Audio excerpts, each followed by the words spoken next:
Doesn't matter if you have one ass cheek and 3 toes. I will beat your ass. They're gonna be sorry they were ever born. Who? All of them. Yeah, beat 'em up just like it's WWW. Promise you right what I trouble you. Yeah, look, you cannot see what's in front of you. You cannot see what's in front of you. Yeah, promise that you get to running to if you knew what's about to come to you. It's about to get real dangerous. It's about to get real dangerous. It's about to get real dangerous. It's about to get real dangerous. Today's episode is powered by Dre's Daiquiri Shop at Cotton Gin, where Texas flavor meets game day energy. Cool off with our legendary Texas-style daiquiris and load up on the best football food in town. From crispy, mouth-watering wings to your favorite game day bites, Dre's is your ultimate pregame, halftime, and victory spot. Don't just watch the game. Taste the win at Dre's Daiquiri Shop at Cotton Gin. And welcome to the show. This is the One Ass Cheek and 3 Toes. I am your host, Nate the Great. I got BA here, and I got Mr. Jay Weezy. Fellas, how you doing? Doing good, man. Yeah. No Lions football this last week. Did y'all enjoy your time off away from watching the Lions? Yeah, just watch other teams get their butts kicked. That's all. Yeah. It feels good for a team not stressing on Sunday. Yeah, it's kind of bittersweet, right? You know, the Lions aren't playing, so it's kind of sad. But then, you know, if the football gods are great to us, you know, watching our teams lose in the division are even more satisfying. So, unfortunately, it went 1-2. You know, stupid Steelers couldn't take care of business. Sorry, Robbie, your team sucks. All right, moving on. Let's go. So. We don't have a game, so we're gonna just talk some NFL, chop some stuff up, talk some stuff. I don't know, fellas, what's going on in the NFL world right now? What do y'all want to talk about? Well, I got some stuff that I can just really talk about. I hear a lot about trades, and one name that's really speeding up. What's up? Oh, what's up, Fire? Yo, so one thing that I hear is that linebacker from Miami Dolphins, Jalen Phillips. His name is creating a lot of buzz, and they did like a landing spot where he could land. I seen that Detroit was a target that he could possibly be traded to. What do you guys think about that? Go ahead, B. You have any thoughts? No, because it ain't gonna happen. Yeah, I've seen B shut that shit down already. It's not gonna. You guys. I love you guys though. I understand the hope that you have, but this is the Lions. You already know this regime. They're not going to trade anybody. They're going to pull somebody from the practice squad that they've been looking at for the last 5 years to see if they can get released from a team. That's what they do. They don't trade for nobody unless they absolutely necessarily have to do it. But in the case with Smith. But if they can get a Phillips for like a 3rd or 4th round pick, you don't think that they would make a move like that? That's a low risk pick. Mm-hmm. Have they ever made a move like that besides Smith? Well, I don't know. Phillips has never been available. I mean, this. I'm not talking about Phillips. I'm talking about anybody. I would say, okay, and you guys can agree with me or disagree with me on this. I would say that this year is probably the 1 year out of the 5 years that the Lions have been in regime with Brad, and Dan, that they don't have to make a move, but there is players out there that could be moved, and I think the Lions would inquire about them. You know, like last year, they went out and got Zadarius Smith. You know, so they did make a move last year for Zadarius Smith. You know, they needed to do that. They had no. Well, they kind of did need that. That is true, but they could have gone with their own guys, but they decided they wanted to go out and get somebody. So I do think that there's like a 60% chance that they could bring in somebody else.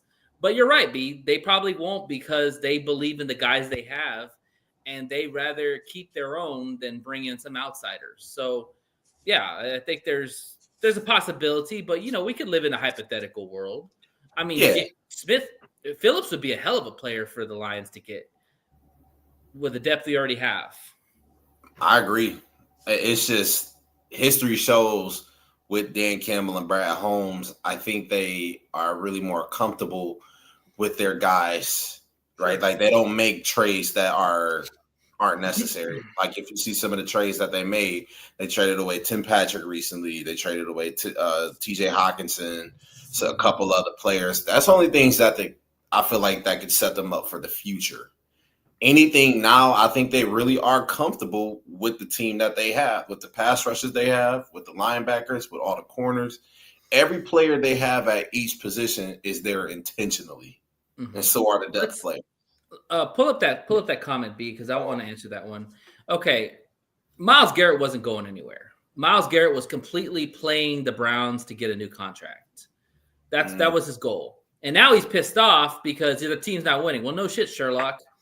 You stay with a sorry team when you could have gone somewhere else and maybe got less money or about the same amount of money, but you decided to stay with the losing team, and now you're stuck with what you have.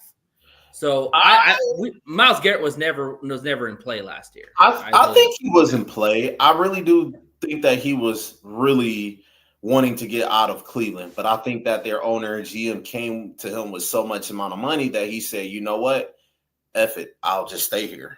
You know, it's never going to happen, Mike. Yeah, it's never going to happen. We got to pay Aiden, man. But I don't think the Lions will ever get a player like Hendrickson that. is hurt anyway. Yeah, to get someone like that, it will take literally the whole future to get someone like that. Exactly, and we have to pay Aiden, and Aiden's deserved a new contract. We can all agree on that. He is going to be one of the highest paid defensive ends. Will we like it to happen? Hell yeah, but it's just not going to happen. It's just not going to happen. You know, like. I mean, hell, while we're at it, why don't we go out and trade for Patrick Mahomes too? You know, Myles has no leverage anymore in the situation because he got paid, he got his guaranteed money. His ass can sit on the bench the rest of the year if he doesn't want to play. They are not moving him. They already gave him whatever he wanted, and he had his chance. And I agree. Move.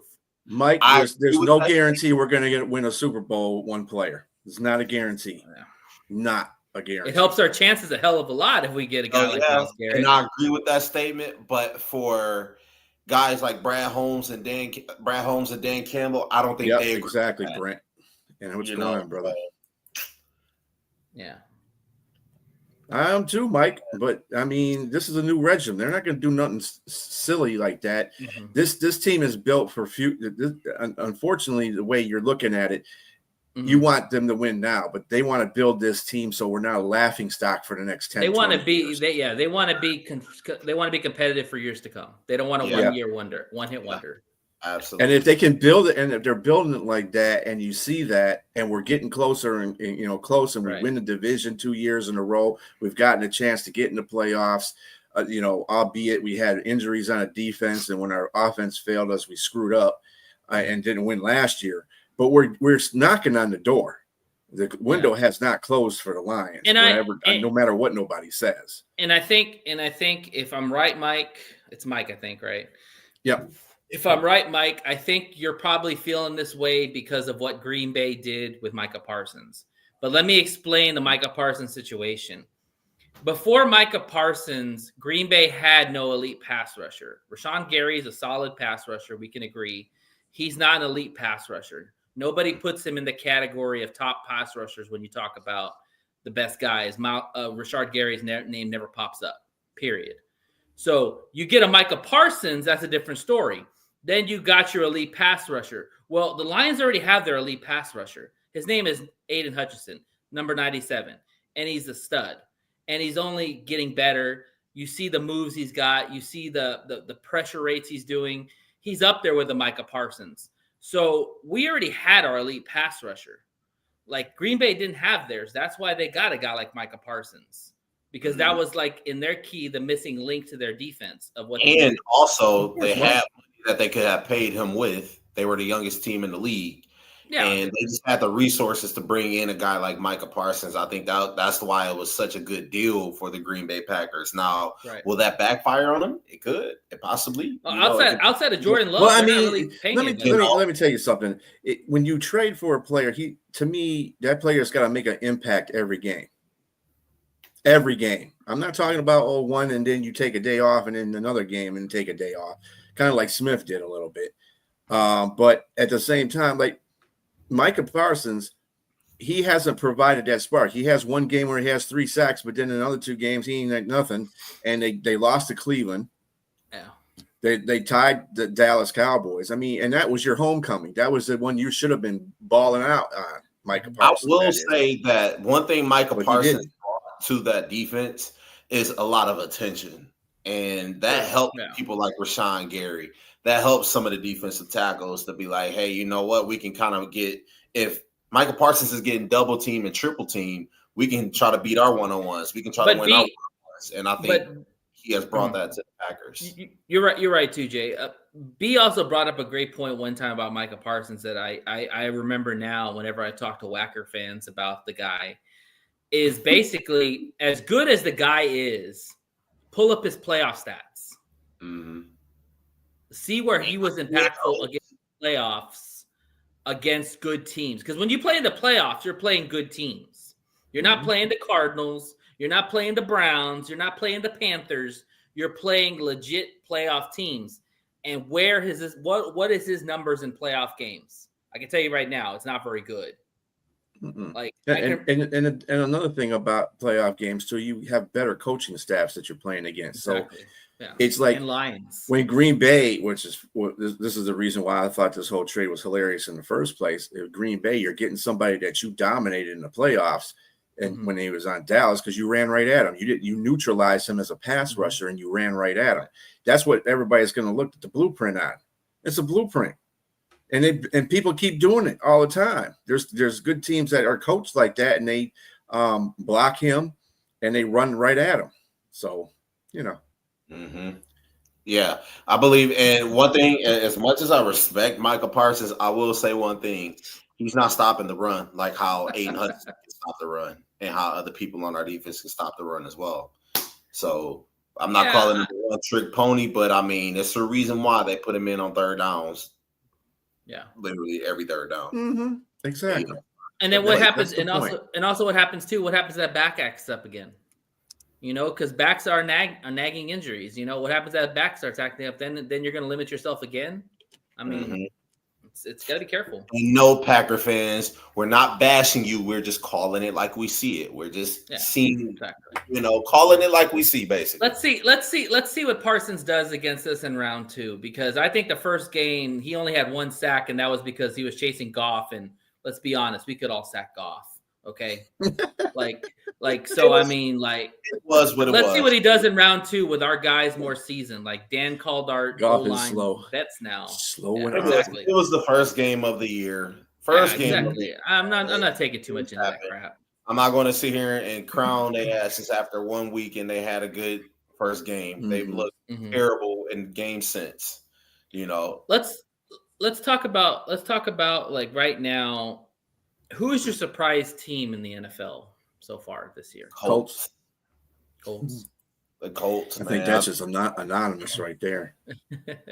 Okay, maybe I should phrase it the other way. Outside of the Colts, who's most I will give you 2 teams that surprised me. One in a good way and one in a bad way. One in a good way, obviously, we could say the Colts. But in a bad way, I'm going to say the Baltimore Ravens. And reason being is I feel like the Baltimore Ravens have great players on their team. I mean, year in and year out, they're just automatic contenders.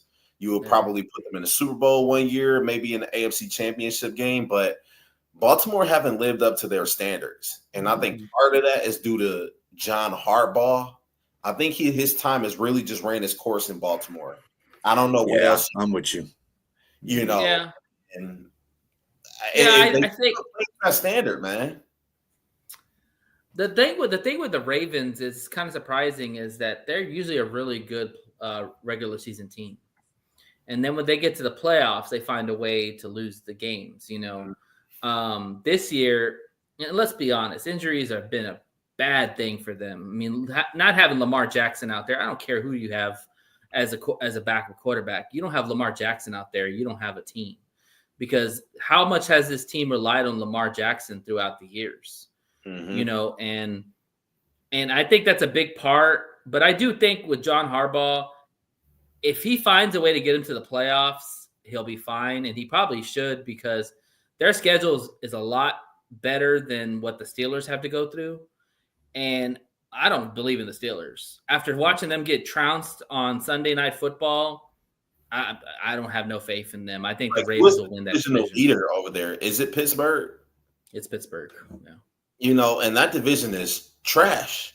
Yeah. I mean, and Pittsburgh lost their last 2 games. That's what I'm saying. The Ravens, literally without Lamar Jackson, are right in the driver's seat to win the division because if you look at their schedule, it's very easy winnable games. Right. And I look at it last week against, a couple days ago, I guess we could say, against the Bears, Lamar Jackson could have played, but they didn't play him. Yeah. Why? Well, what are we not seeing behind the scenes? They probably didn't take the other team seriously, and they're like, we can win without Lamar Jackson. Kind of like what we did. No, that wasn't the reason why. He couldn't play because the league was investigating the whole situation. He was supposed to be. They limited him. They put him at full participation, even though he was on the scout team. You can't do that. That's limited practice. That's what that's called. When you're on a scout team, that's limited practice, and they listed him as full practice. So they're investigating. So what Baltimore decided to do is sit him down. I think Tyler Huntley was the guy. They should have never put Cooper Rush in there in the first place. Yeah, I know. Huntley always has played well, like with the Ravens. Well, he knows the Ravens. He knows the Ravens system. That's why. Yeah. He's similar to Lamar Jackson in the aspect of being able to run. But they didn't fear the Bears either. I think they were like, we can win with Huntley. But I don't think that's the case. But I just think that they couldn't play Lamar. Period. So let's say and Henry too. Go ahead. Right. If that was the case, doesn't that say a lot that you don't want your quarterback who makes how much money does he make per year to go out there and win you these types of games? These are the types of games you want Lamar Jackson in, especially coming off of injury. So, I mean, whether you took the Bears serious or not, Lamar Jackson is Lamar Jackson. That's your guy. But I think they looked at the matchup and they go like, listen, if Lamar is 70%, we rather take the risk of not playing him, play Huntley because Huntley's familiar with the system, and lean on Henry, which they did, and let Caleb make mistakes, which he did. You know, like if that would have been Jordan Love, I guarantee you they would have played Lamar Jackson. I promise you. No, I think they would have played Huntley still. I'm telling you, they couldn't play Lamar Jackson. You're not understanding the picture. They couldn't play him because the league is not letting him play until they investigate the situation. Now, he can come back next week. He just couldn't come in this game. So he was, they wanted him to play in this game, but they couldn't because the league stopped it because they listed because Baltimore was stupid.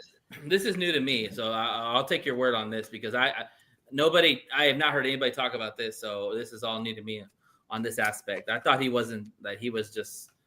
just going to rest him for another game. He was on a scout team, and they labeled him as full participation, but you can't do that when you're on a scout team. It's got to be limited participation. Once they did that, that's the red flag that got sent out to the NFL, especially when you blab that he was on a scout team. That was another thing the Ravens did that was stupid. Well, that's just John Harbaugh being dumb right there. Yeah, and that goes to Jay Weezy's point about John Harbaugh. It's time for him to go. It is time for John to go. I've heard a lot of Ravens fans say that. Even our guy that comes on here once in a while, Solomon, he was like, I can't stand John. We need to let him go. But, he has done a lot of bonehead things these past couple of seasons, and it's not getting any better. So. Well, they got a championship out of him, so that's decent. Yeah, absolutely. Let me ask y'all a question about the Colts because I was thinking about this earlier. I get Eagle vibes from the Colts. Do y'all get that same kind of feel like of when the Eagles had last year, how they were very reliant on Saquon Barkley? They're very reliant on Jonathan Taylor. Like the defense is really good on with both teams. I get that feeling that the Colts are like the Eagles of last year. What do y'all think about that? I really can't make a comment to that until they actually play somebody. I mean, the Rams that's played. Fair. That's fair, yeah. They played the Rams and they lost, but they could have won that game. They could have won that game. As Dum not dropped the ball before the goal line, they could have won that game.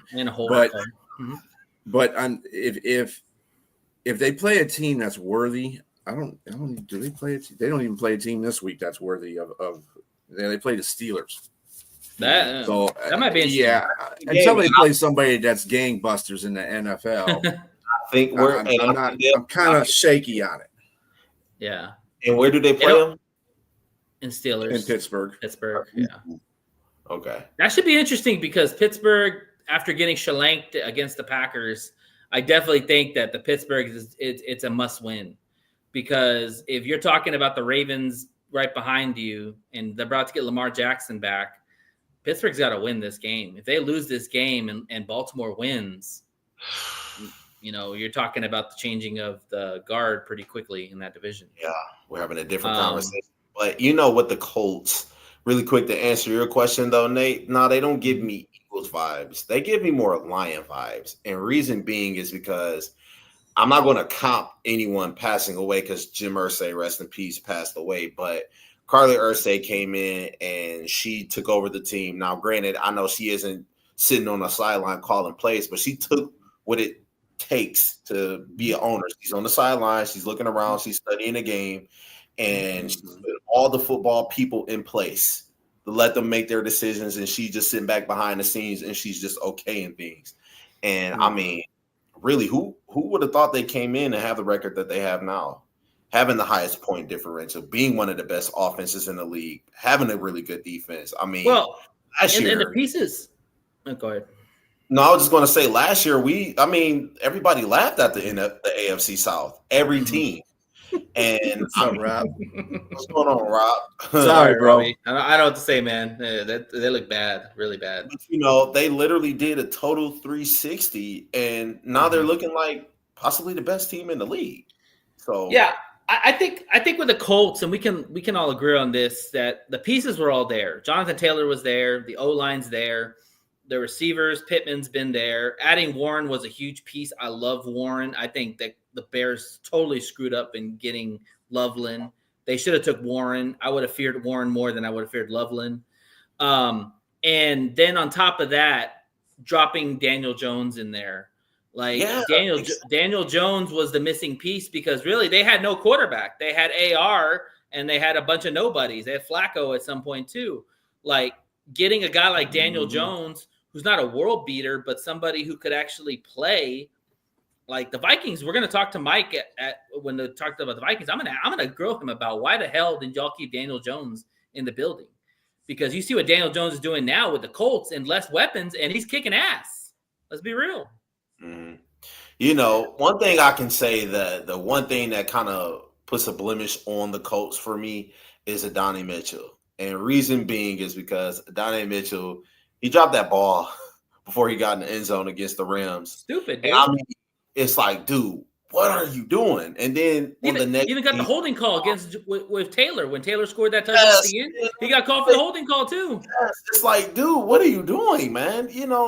And I'm sure he can clean it up. He was really good at Texas. I want to say he was probably their best receiver over in Texas that year. So, I'm just going to say, if they can clean up a little bit of bonehead in the face, I think. I'm sorry, I'm laughing, but Go ahead, B. Liz is in the back room there, and she's holding up her Texas sign, Go ahead, B. You're going to say something. I'm sorry about your Longhorns. Yeah, the defense is a big problem. You got you put all that money into that defense, Robbie, and it's just, they're old, man. You put a lot of money into old players. That's just the reality. They got new players there. It's just that nothing's gelling. The secondary is the worst.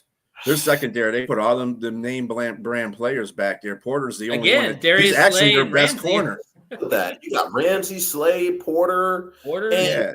You just lost Sean Elliott. Who else did they have back there? Deshaun Elliott. He got hurt. Deshaun Elliott got hurt because Kraft grabbed his leg. Did you see that?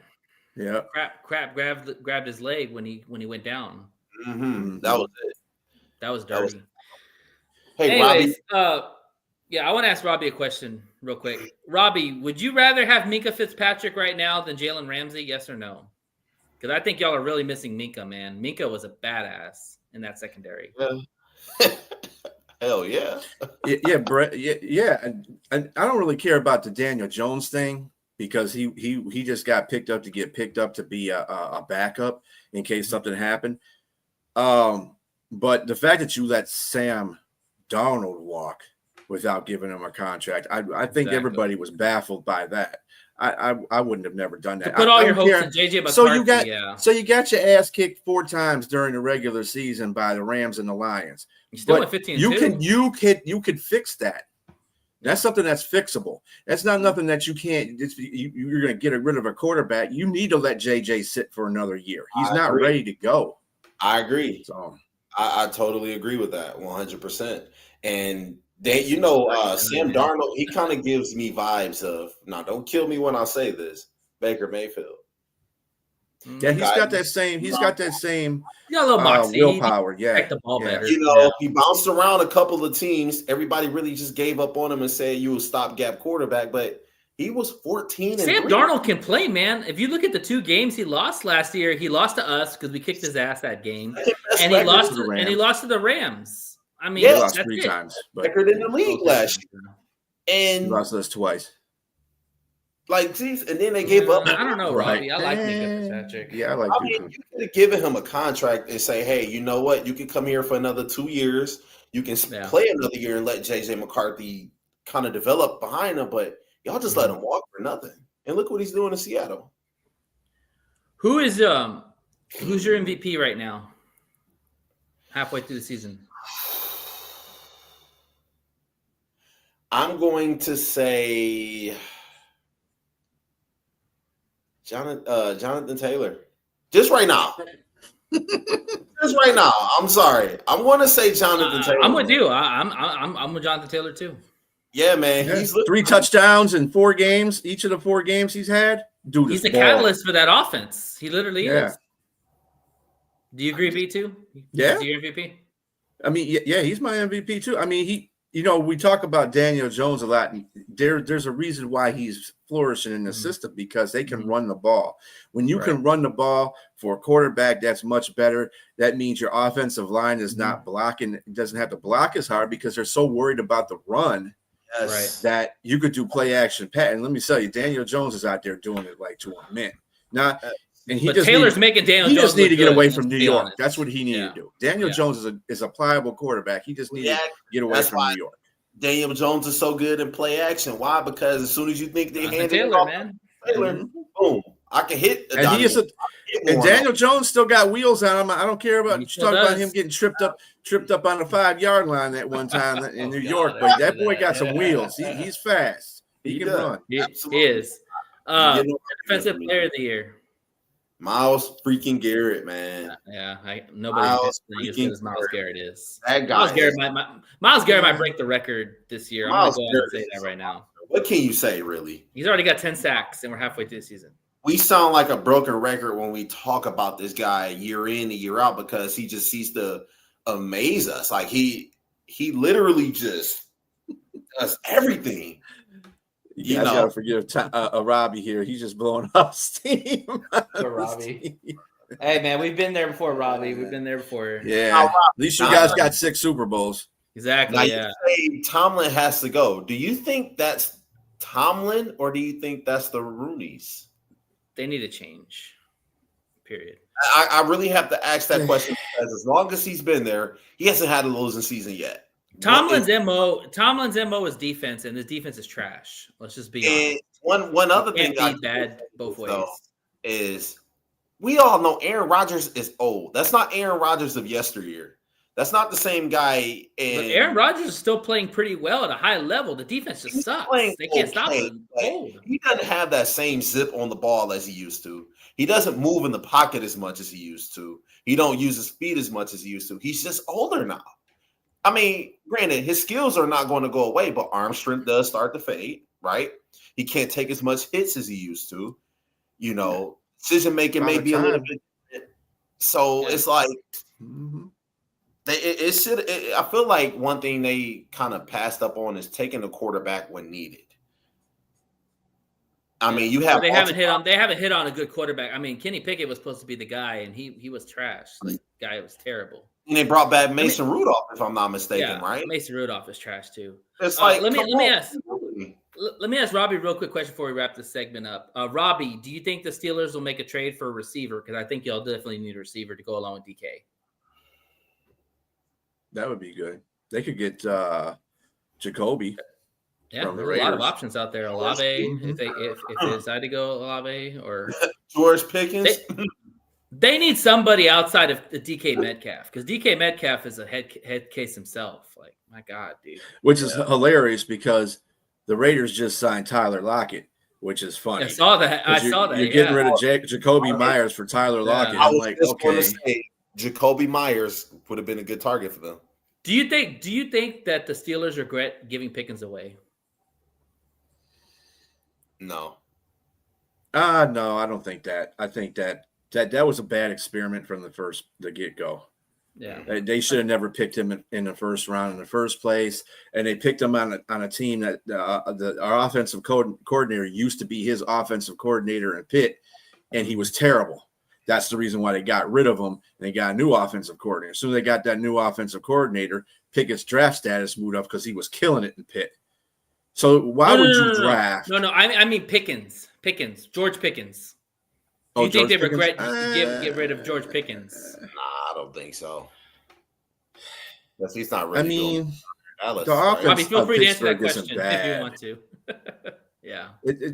I mean, their offense isn't bad. It's their defense. It's horrible. He would be nice if he was still on the team, right? Along with there you go. Can Jacoby Myers play TV? Yeah, I know that's right. They need Bo more Melton. Go get Bo help. Melton. He was a receiver / cornerback for the Whackers. And go get him. Yeah, don't get Bo Melton.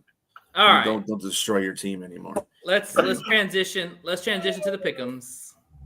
Well, before we go to the pick'ems, of course, we got to do the rankings. power. Yeah, but power. bring on Liz. And just keep in mind, folks, that the Lions didn't play this week, so they had a bye. So they're going to be a little lower in the rankings.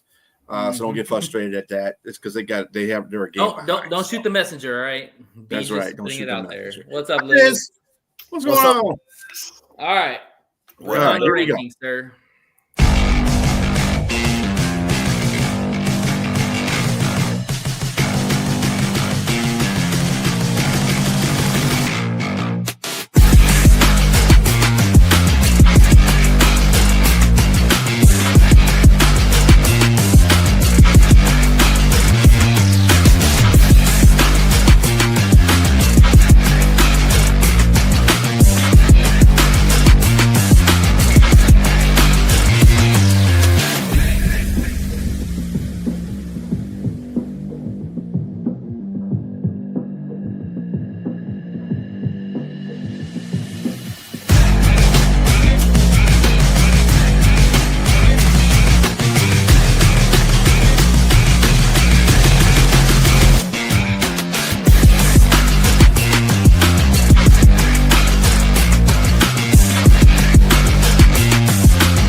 And we're back. All right. Yeah. Oh, it would help. Hey. It would help not putting all the pressure on DK. That's for sure. My boy from Michigan played pretty well that game. Roman Wilson. Because, they're not giving. You just say that because he won you a fantasy league. I saw that though. That doesn't make it. They need to be throwing to him though. He gets open. They just don't throw it to him. Well, if they don't trade for another receiver, Roman Wilson, that means that they believe in Roman Wilson. So, All right. Yeah. Welcome, Liz. Let's go ahead and get to the pick'ems. B, I was looking at mine. I think I did pretty well this week. So let's go.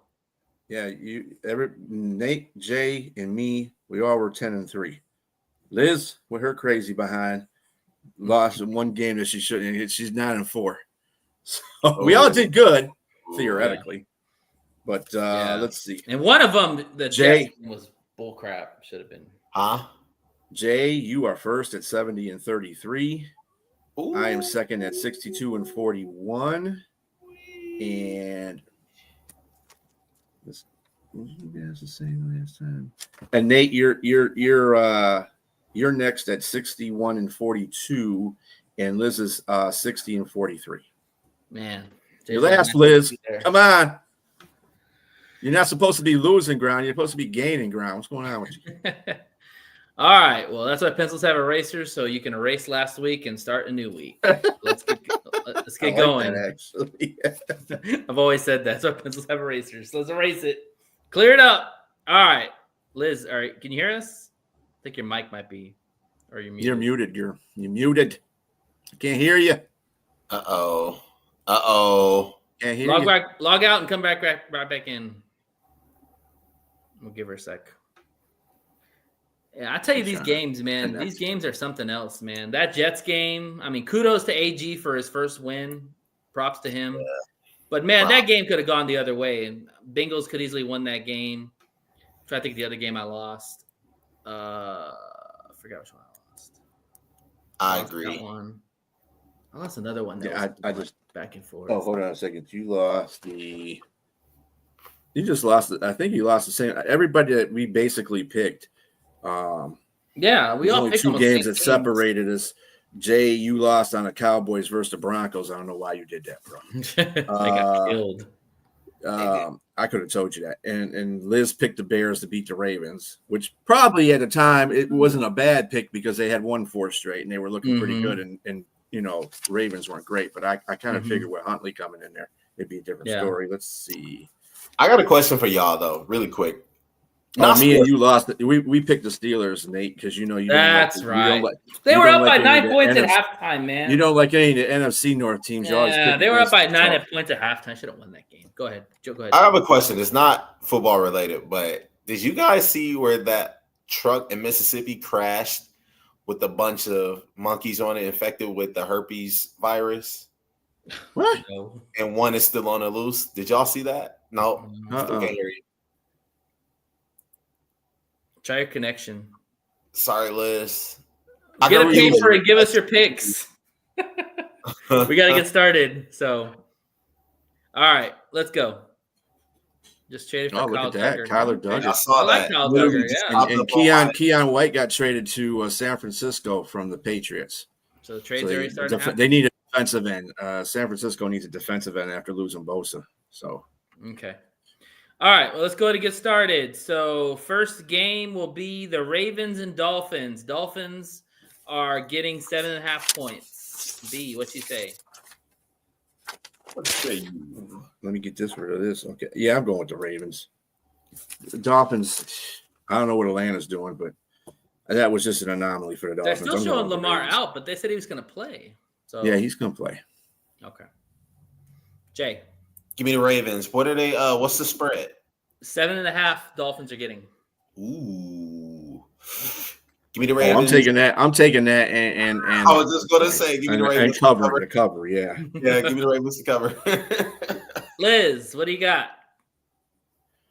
Get you here. Get the paper. Get a paper. Hey. Ravens. Yeah, you got all you. right. Do they cover? Right, got you. Okay. She can hear us. That's good. All right, and I will take. Oh man, it's in Miami. Mm-hmm. Beat the Falcons. Let man. it out. Let it out, Robbie. Let it out. Damn. I'm gonna take the Ravens, but I'm gonna take the point to the Dolphins.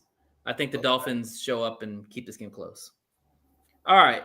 49ers versus Giants. 49ers are 2.5 favorites. B.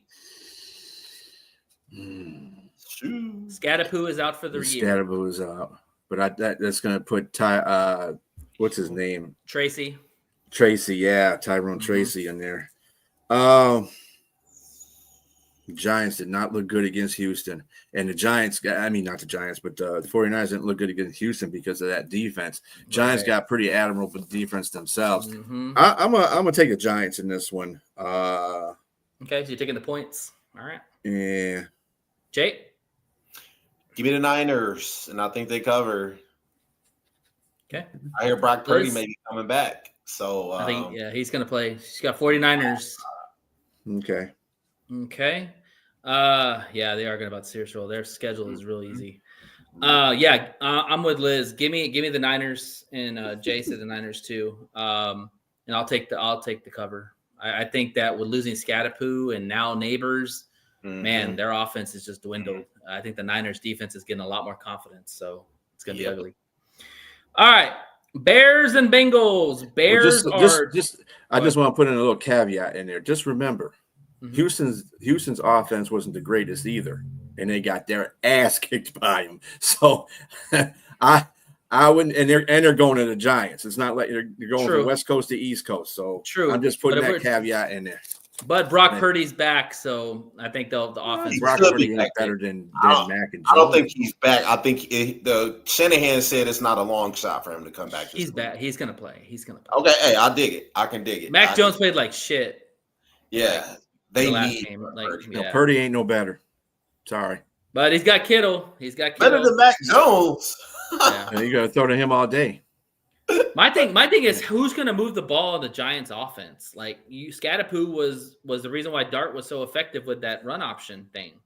Now that Scatapoo's gone, you don't fear that. So now you're going to see if he can really throw the ball. Look at that.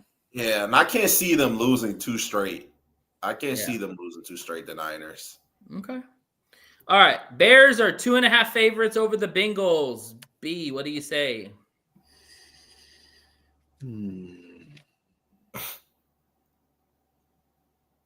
Yeah, I would confidently pick the Bengals, but they lost to the Jets. Of all teams to lose at home to the Jets. Mm-hmm. Really, Bengals, really? That's just bad. That's just so now you're taking the Bears to cover, is what you're saying. I'm gonna have to go with the Bears. Shit. Jay. Give me the Bears, but yeah, I'm going to take the points. Okay. All right. I think the Bears win, but I think it'll be on like a last-second field goal. Liz. Can she talk? Nah, I think she's stuck. Now she's frozen. Yeah, she's frozen. Liz, can you hear us? All right, can you hear us? You can't talk either? There you go. That works. All right. You gotta get that fixed, girl, because you gotta have a segment going on. Yeah. You know what, B? For the fact that you said they lost to the Jets is the reason why I'm taking the Bengals and the point. It's the Bears, and you pick against every NFC North team. That's what you do. I have calculated. I've seen it on every week. I watch what you pick against the NFC. You pick every team against. I took the Whackers versus the Cowboys, and they tied. But here's the thing. Here's the reason why I'm taking the Bengals. You ready? And you call that an accomplishment. No Stevenson, no Gordon, no Johnson. You've got T. Higgins and you got Jamar Chase. They are going to eat on that secondary. Thank you very much. Moving on. Yeah. All right. Chargers versus Titans. They had that against the Jets. They still lost. I mean, what's the point? Well, Sauce wasn't in the game. Remember, Sauce was out that game. He might be out this game. All right. Yeah. All right, Chargers versus Titans. Chargers are 9.5 favorites. B, what do you say? That's a good one, Mike. Who you got? Chargers and the Titans? Yeah, Chargers are 9.5 favorites. I'm taking the Chargers. Okay. Let's see, 9.5. Yeah, I think I'll pick them to cover that. Big Liz. We want to hear you. Jay? What'd you say? Give me the Chargers. Give me the Chargers. But I don't think they cover. I'm taking the points. Liz, get your cue cards. Just hold up your charger. I bet she didn't think she was going to be doing this. Just hold up your phone card. Hey, this is how you win. This is how you win Pictionary. So work on your Pictionary skills. She can't hear us now. Oh man. Can you hear us? She says you can't hear us. Log out and come back in. Yeah. Like we said, your computer, everything, and come back in. Okay. Well, we got our picks. I think she already put her picks in. So we'll just rock it. I told her to log out and come back in. All right. I will take the Chargers and give me the points. Yeah, that's a lot of points. And I think that somehow Ward keeps this close. Man, he's got to have a good game at some point. All right. Not with that team. No, that's true. Colts versus Steelers. Colts are getting 3. That's surprising. I thought as good as they are, they're only getting 3 points. All right. B, what do you say? Who we got? Oh, God. Who is this Panther? You said who? Colts and Steelers. Colts are 3-point favorites. Wheelers. That's not a high spread at all. They must not have a lot of confidence in the Colts. Because the home team gets like 3.5 usually, right? So it's like a pick 'em basically. Well, it's actually like a 6.5 point spread because if the home team gets 3 and you add that onto the 3.5 they get, that's like a touchdown. I'm taking the Colts and the points. No, they're favored to win. So you're taking the cover. I mean the cover, yeah. Okay, Jay? Give me the Pittsburgh Squealers in the points. I think they'll win. They got beat by 50, Robbie. Come on.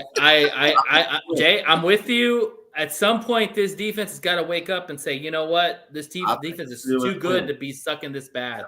Absolutely. And if there's one thing that I wanted to see against Asrod was TJ Watt going hell fury on him, and he didn't.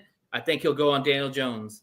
Give me the Steelers and the points. I can't see them losing 2 at home, back-to-back games out. They have to win this game. If they want to keep in the division race, they have to win this game. Yep. All right, Falcons versus Patriots. Patriots are 5.5 favorites.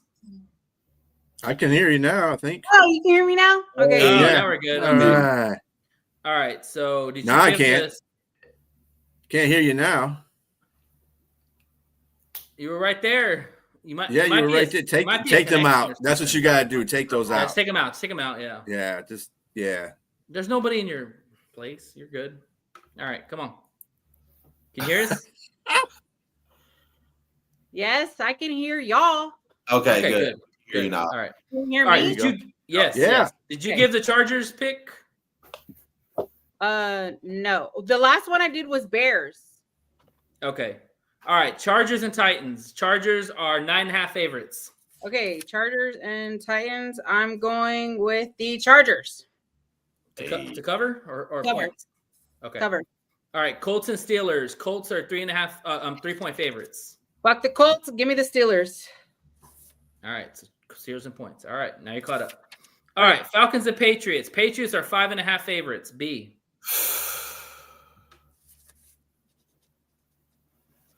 I'm sorry. I'm just catching up here. Okay. No, you're good. Who we on now? Falcons and Patriots. Patriots are 5.5 favorites. Patriots. Oh, Patriots. At home? Yeah, Patriots. All right. Patriots the cover. Jay? Yeah. I mean, Drake May, he playing like a top 5 quarterback right now, and they on fire. Give me the Patriots, and I think they cover. Liz? Patriots. Okay, Patriots in the cover. Yeah, I'm taking the Patriots. Yeah, Drake May is playing out of his mind right now, and that defense is playing well for the Patriots. And I don't know what the hell the Falcons are doing right now. I really don't. No, so that was disgusting. They don't have a quarterback as far as I look at it right now. They don't have a coach either. Raheem Morrison's got to go. Raheem Morris is coaching for his job. Season, they don't make the playoffs. He's going to get fired. All right, Panthers versus the Whackers. Whackers are 12.5 favorites. Yeah, I have to go with the crappy ass Whackers. Okay, you taking the points? You taking the cover? I'm taking the points. Panthers aren't good on the road. I am going to take the Packers, but I'm going to take the points. That's a lot of points in the NFL. You mean the Panthers? You're taking the points? No, nope, you did the Packers, but the points. But the points. Yep, that's what. Okay, yep. Panthers points. Yeah. Gotcha. Liz. Yep. Green Bay. To cover or points for the Panthers? Points. They're 12.5. They're 12.5 favorites. Yeah, 12.5 favorites. That's a lot of points for the NFL. That is a lot. So you're taking the points or the cover? Points. Points. Okay. All right, and here you go, B. I always go against the North. Give me the Whackers, but take the points on the Panthers because the Panthers defense actually is pretty good this year, and I think that they're gonna make Jordan Love's job a little bit harder this week, but they'll find a way to win because they always beat the bad teams. What you drinking on? Right. What you drinking on? What do you mean? Right. Matcha. Oh yeah, matcha. Sorry. All right, Jags versus Raiders. Jags are 3-point favorites. B. Yeah, I'm going with the Jags and the cover. Jags and cover. Okay. Jay. Jags land 3 on the road, man. Give me the Raiders and the points, man. I know, right?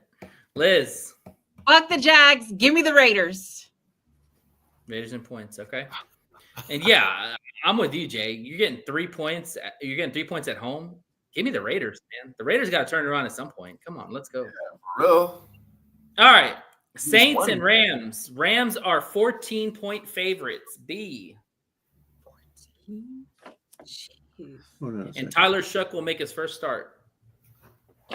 Jacksonville's getting 3.5. I don't know what you guys are talking about. Anyway, they're getting 3.5 on the road.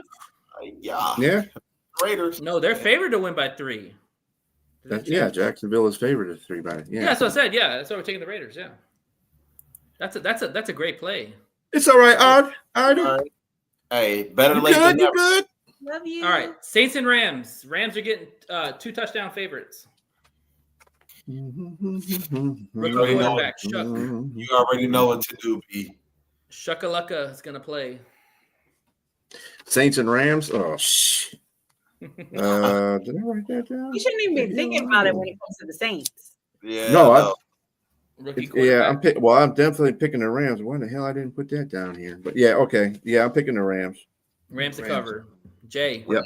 Just give me the Rams, but I think the 13.5 points though. That's a lot of points, and I think that rookie quarterback is going to show. You always think it's a lot of points. New Orleans got their ass whipped by Seattle on the road. 14. That's all right. If this is at home,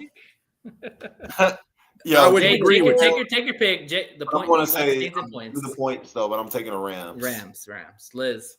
Rams to cover. Yeah, Rams to cover, man. Saints might not score a point. It could get ugly. All right. I said dude has like 3 touchdowns. All right. The game of the week. Chiefs versus Bills. Chiefs are 2.5 favorites on the road. Oh. B. Hell no. I'm taking Buffalo at home. Buffalo always beats the Chiefs during the regular season. Never beats them in the playoffs. I was waiting for that caveat, Jay. Yes, give me the Buffalo Bills and the points, man. Look, the Buffalo Bills, they struggle with the run, but their team is specifically made to beat Kansas City. Mm-hmm. And this is going to be that time they beat Kansas City. Give me the Buffalo Bills and the points. Liz. The Chiefs. Oh. Chiefs. All right. Cover or the points? The points. Well, I mean, to cover. To cover. To cover. Okay, to cover. Okay. Yeah, I'm with y'all. Give me the Bills, man. I mean, the Bills have to win this game. Like, they have to make a statement somehow. And Patrick Mahomes is playing at a very high level right now. And the only way it's going to quiet people down is if the Bills win this game. And it's at home. So give me the Bills. They got to keep pace with the Patriots. So exactly. Yeah. Bills at home. Number 2 spot. All right. Seattle versus the Commies. Seattle is a 3-point favorite on the road. That's it? Yeah, I don't think Daniels is playing this week. No, he's out. Oh, Daniels? I don't think he's going to play. I'm picking Seattle because I ain't seen nobody stop JSN yet. So until somebody stops him, I got to pick Seattle. And their defense is pretty damn good too. So, Jay? Give me the Commies and the points. I think traveling from the West Coast to the East Coast is a very hard task. Give me the Commies and the points. Liz? I'm going to go Seahawks. Cover? Mm-hmm. See, this is why I'm never going to catch you, Jay, because I'm with you, man. Seriously, give me the Commies and the points. Sam Darnold is good at home, but he struggles on the road. And that line has had some issues protecting him. And, when you watch that game against the Chiefs, they got some pressure on Mahomes. They took the ball away twice. Sure did. So, that's a good defense. In the beginning. But what was the end of the score, though? I mean, that's what counts. They were playing Offensively, they suck. And Seattle's got better defense than Kansas City. Sorry. It's gonna be a low scoring game. I will say that. I don't think it's gonna be very high scoring because both teams have pretty decent defenses. All right, Cardinals and the Boys. The Boys are 2.5 favorites at home. B. I'm taking the Cowboys. All right, Boys to cover.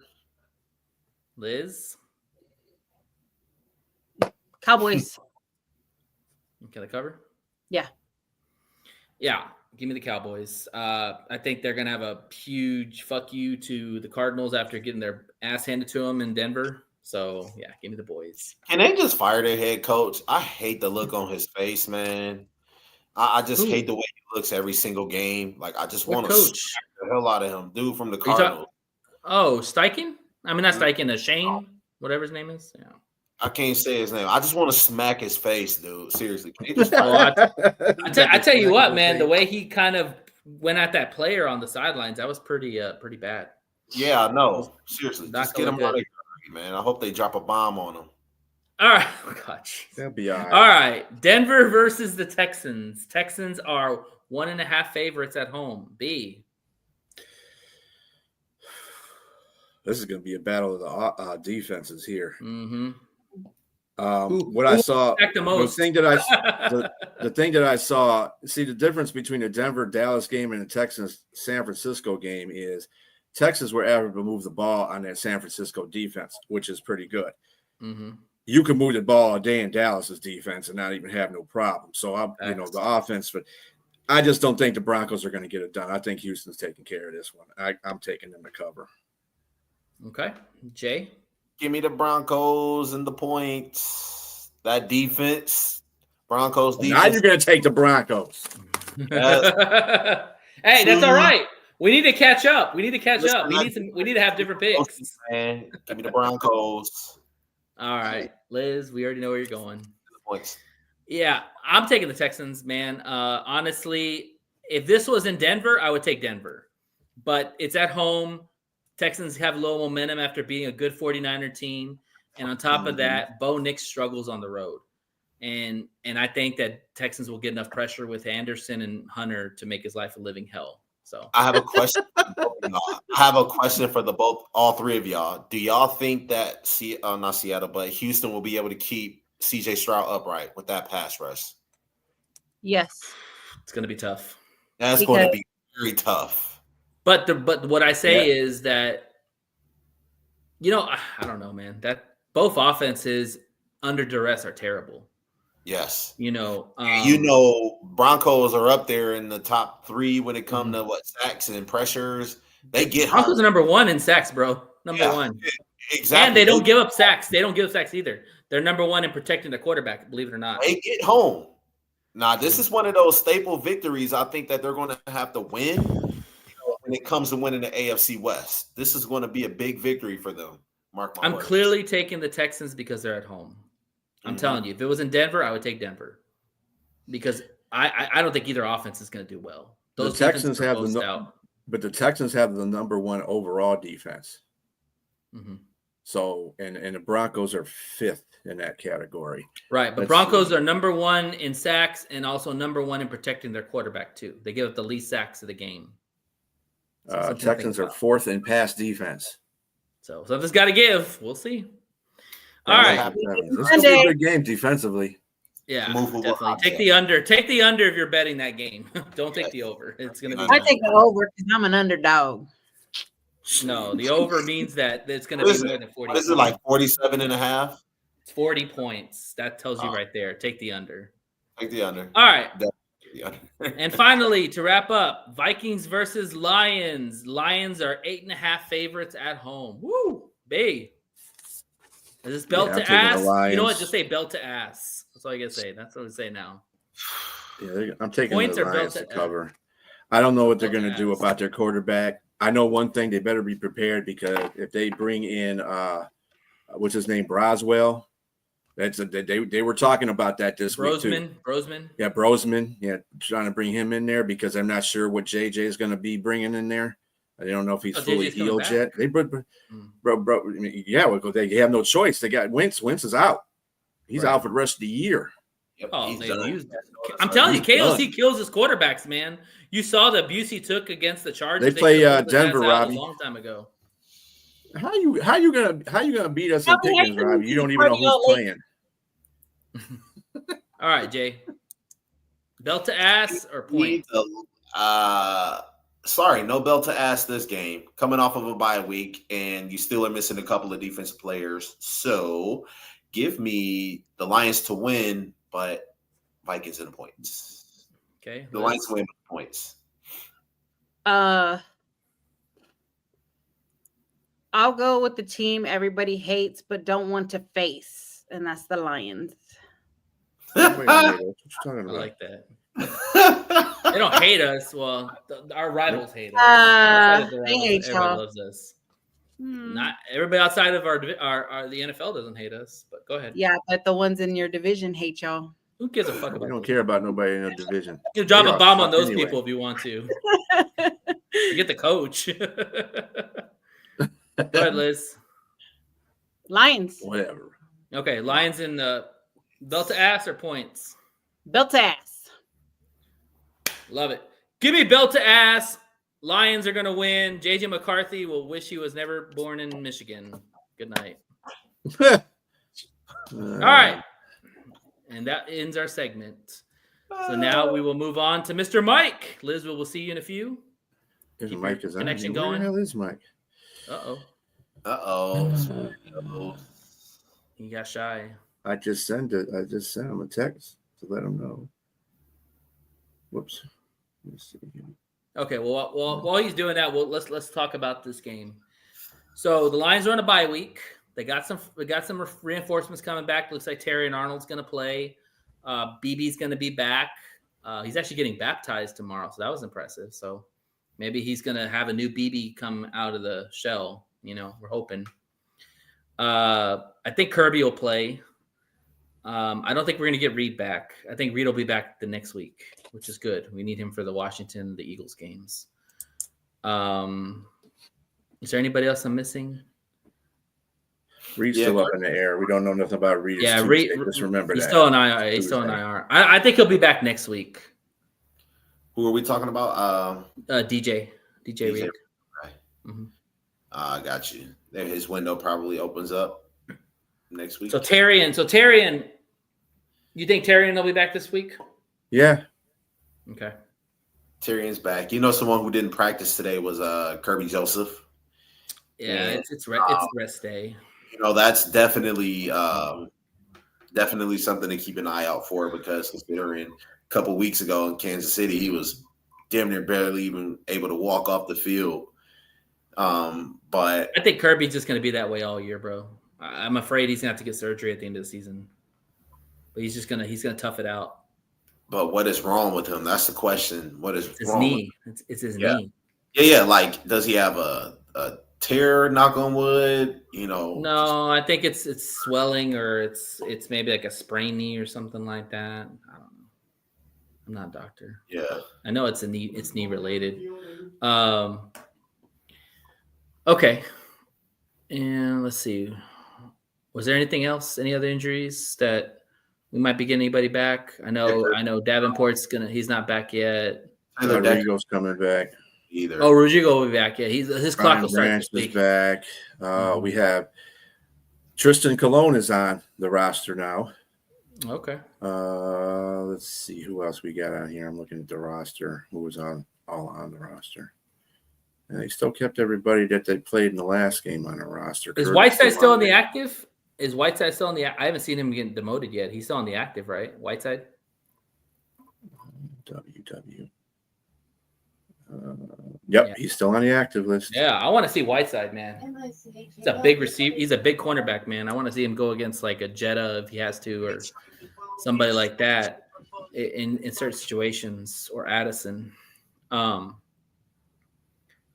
So, did Mike get back to you? Oh, can you hear? I can't hear you, B. Jay, you there? I'm on mute. Okay, cool. All right.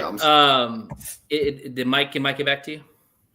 He just called me, but he didn't. When I answered it, he hung up. So okay, that's fine. All right. Let's talk about JJ McCarthy. Do you think that Shep's gonna be able to contain JJ?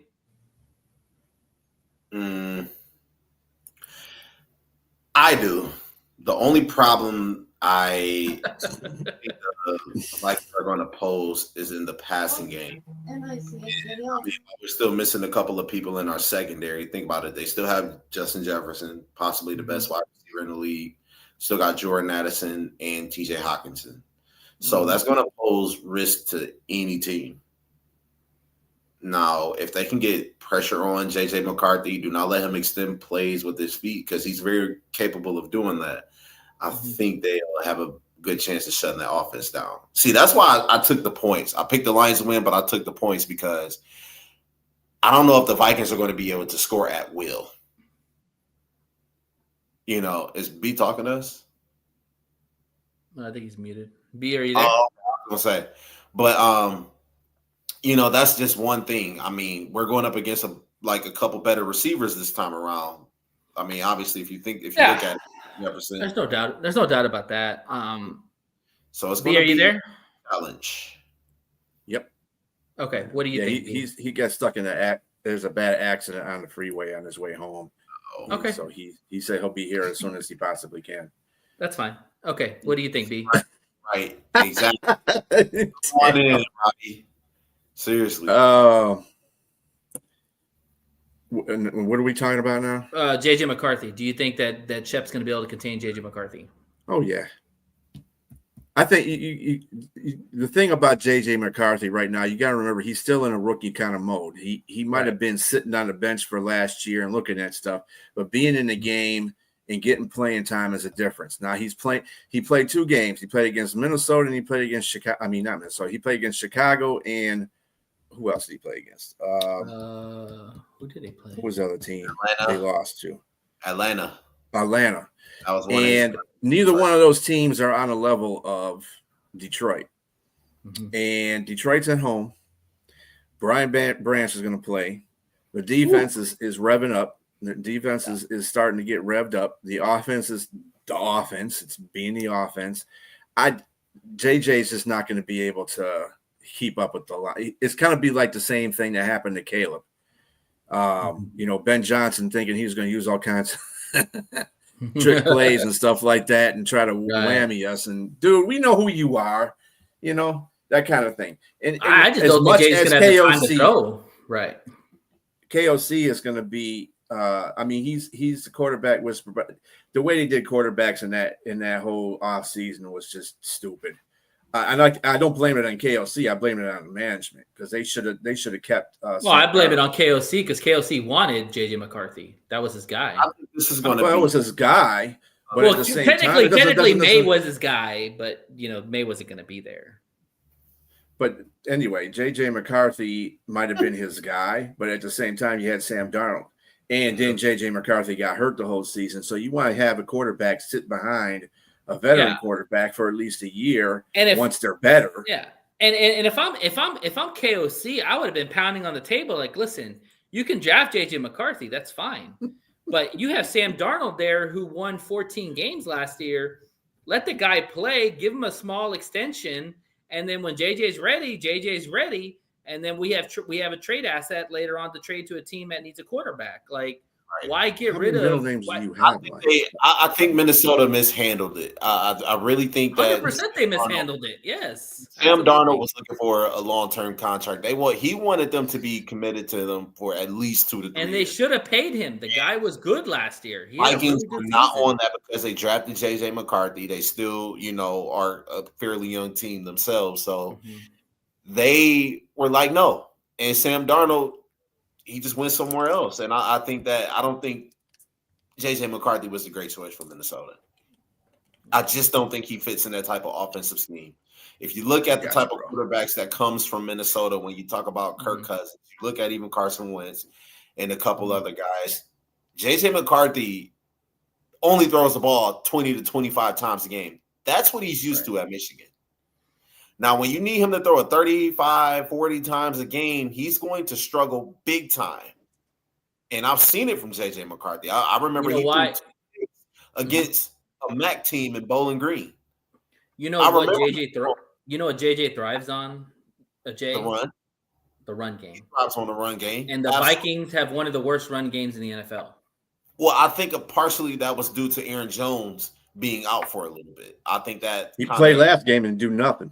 Yeah, I mean, their line is really hurting. They got some injuries on that line. But they're desperate this week because if they lose, I mean, it's over.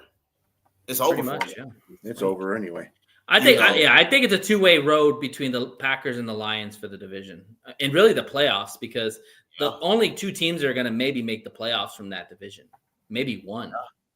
You know, I won't sell the Bears. I'm not giving up on the Bears. The Bears. Yeah, I won't sell them short before that bad game against the Ravens. I think the Bears are toast too. If they can win their next two, we're cooking with grease. If they can win their next two, they're not going to win. They're going to lose to the Bengals. I'm telling you. Just you watch. I don't know. I will have. Watch. I hope they lose. I want them to lose. Just you watch. But I will say for sure this is going to be a hard game because J.J. McCarthy's coming back, and you know he's going to want it. Mm-hmm. They're desperate. They need a dub. The Lions have beat them the last 4 times. The Lions have swept them. They're looking for a dub. So I'm not expecting them to just roll over them. But the Lions can't really take anything off either themselves, because the reality is the Lions are in a dogfight with the Packers. Like if you look at the schedules matched up, I mean, the Packers, they have the Panthers this week, which you all think they're going to beat the Panthers. Then they got to play the Eagles, or they play the Giants, which it's in New York. We'll see what that happens there. Probably win that one. And then they got to play the Eagles, which I think they'll lose to the Eagles. The Lions got to play, we got to play the Vikings. We got to play the Commanders, winnable games. And then we got to go to Philadelphia and then turn around and play the Packers. Yep. So it's going to come down to that Thanksgiving game. Like me and B were talking about that before you came on, that the season's right there for at least. Actually, we played the Giants before we played the Packers. Okay. So yeah, but that Thanksgiving game is going to be the division right there. Like if we lose that game, the Packers are going to win the division, hands down. No, I'm gonna tell you the reason why I disagree with you. Okay. The Packers lost to Cleveland and they tied Dallas. Those are 2 games they should have put their dominance on, and they did not. Agree. They didn't. Okay, so that tells me right there that team is not all the way good. Mm-hmm. They're good. They're but can we get swept by them and still win? But if they go to New York, and and let me tell you something, Jordan does not. They lost to them last year in New York, didn't they? Didn't they play them in New York in the loss? Jordan Love and that offense cannot handle good defense, obviously, like most teams. But they don't have the offensive line like they've had in the last 5 years either. They lost Tom in the last game too, yeah. Mm-hmm. And then they got a shuffling in and out of wide receivers. The only thing that they got going for them right now is Tyler Kraft. He's their best receiver, and that's bad when your tight end is your best receiver. Tucker Kraft. Their running game is anemic. Mm-hmm. Jordan's not the same. He ain't the same Jordan that it was last year. I mean, not Jordan. Do you think real quick, B, do you think that game against the Steelers was more about how bad the defense is compared to how Jordan Love played well? Yeah, I think it had a mixture of both. I think the defense for the Packers is a little bit better than the offense for the Steelers, and I think that the Packers offense is a lot better than the Steelers defense. But when you throw something into a mix, like, they still have to play. As a matter of fact, I was looking at the Packers schedule, and they still have to play the Ravens. They still got to play their division rivals. They got to play the Ravens. They got to play Pittsburgh. I mean, not Pittsburgh, but they got to play. No, they lost to Cleveland. Who else they got to play to? Let's see, Green Bay. But while you're looking at that, let me ask you the question: Denver. They got to play Denver in Denver. That's definitely an L. Yeah. That's a fucking L. If we lose to them on Thanksgiving, do you still think we can win the division? Is that what you're saying? Yeah. Jay, do you feel that same way? We're not going to lose that game, so it doesn't make. I agree. I'm just playing devil's advocate. I think their hardest test is going to be Detroit and Philadelphia. Now, if they can come here and beat the Lions, then I will have to say that I think that will lessen the Lions' chances to win, because they can come here. I believe that they can go and beat Philly in Philadelphia's house. Okay. All right. Let's go back to the Vikings, because fuck the Packers. Anyways, as always, let's talk about Brian Flores, because The fun matchup I like to see is Brian Flores versus Goff. And so far, Goff has had the better end of the against Brian Flores. And Brian Flores' defense has been right. And his defense this year has been exposed a lot by quarterbacks. Like, I don't know if they found out what's going on, but his defense does not look like the defense of old. So he's a fraud. Okay. Do we expect? No, I mean that's fine. Don't let one season curtail what you think. Okay, first of all, Flores is he's a very good coach. Period. He's a good defensive coordinator. The problem with the Minnesota Vikings is they have no fucking secondary. I just wanted to know why everybody wanted to pluck Aaron Glenn away instead of Brian Flores. Say that again. And Brian Flores has a better resume of being a head coach. Well, I'm going to tell you something right now. That Brian Flores situation with Miami, I think he's kind of been blackballed as a coach, in my opinion. I don't think he'll ever be a head coach. I think because of that situation and the way it went down and the accusations he made, you can't make those accusations against the NFL. And I think that he'll never be a head coach. He'll probably just be an offense. That's fucked up. But I do think that he's a fraud. I'm not going to lie. Okay, I will say I think he's a fraud because he has been exposed by a couple of offenses. He got exposed by Michael Penix, a guy who got shut out by the Panthers. Mm-hmm. You know what I'm saying? He's been exposed by. Did you see what Herbert did to him? Herbert just shredded that defense. Yes. Running and passing. Coordinator. You got Jalen Hurts, who can't even pass over 10 yards, by the way, shredding you guys. You understand what I'm saying? It has been bad for Brian Flores recently. So, I mean, maybe other places know something we don't know, but I think he's a fraud. So let me ask you a question. How do you attack that defense? I'm running straight at them. I'm running straight at them, boys.